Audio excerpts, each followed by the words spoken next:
Waiting till there are 5 of us.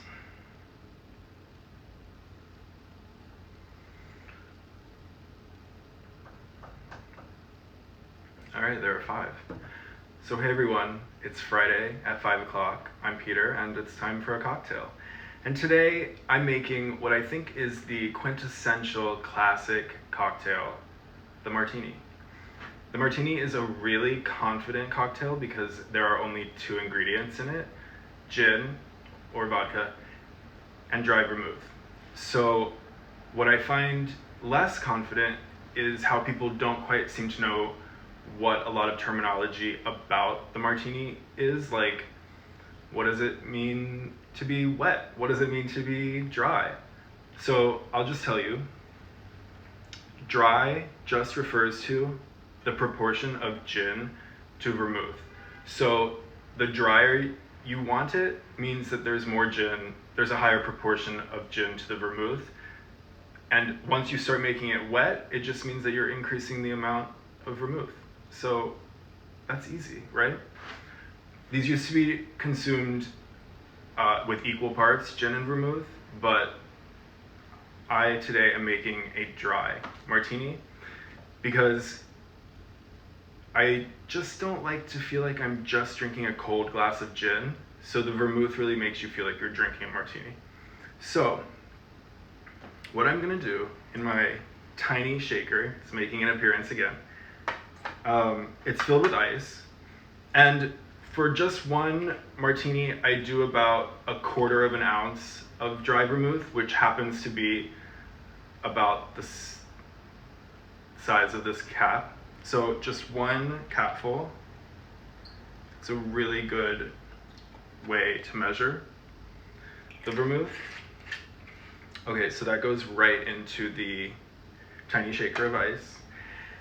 And then we're using gin. This is a really good time to use an expensive gin, a smaller batch gin, something that has, you want it to have nuance because again, there is such a high quantity of it. Today I'm using Hendrick's. Oh, it just smells like a cold cucumber was born in a soft rose garden, and it's just so good. Oh, so anyway, I'm gonna use 2 ounces of this into the tiny shaker, and I'm gonna stir it. Now, if I were to shake this like a certain James Bond, the ice would kind of start to break up, and then you would get kind of like shards of ice, and it would dilute the drink a bit. And actually, that's not what you want in a Martini. You want to taste kind of like the velvety texture that it gives. And you want to stir it.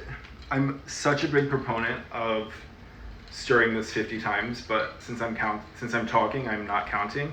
So I'm just gonna judge it based on how frosty the outside of it looks. And it's looking pretty frosty.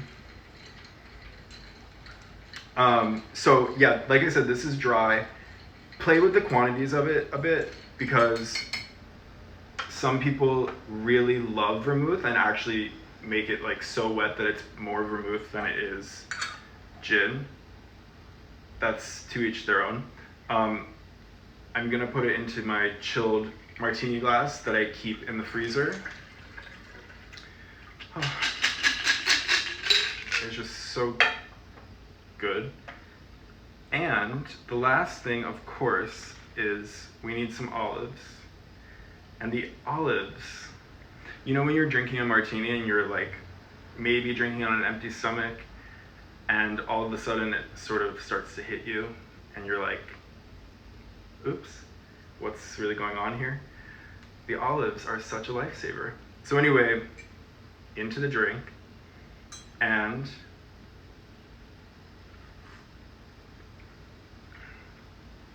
it's just so good. I'm so glad I used the Hendrick's. You can really taste how botanical it is. and there's the perfect amount of vermouth. So I'm gonna enjoy this. I'll see you guys next week. Next week will be week 7, and it's May 1st already. Oh my gosh. Do you like martinis? Do you like to drink them? How do you like them? Write me, let me know. And as always, I'm taking suggestions for what to make. I know what I'm making next week, but maybe in the future. All right, I'll see you next week. Thanks for watching, and drink one of these, or drink something. It's 5 o'clock, it's Friday. I know you need it. Bye.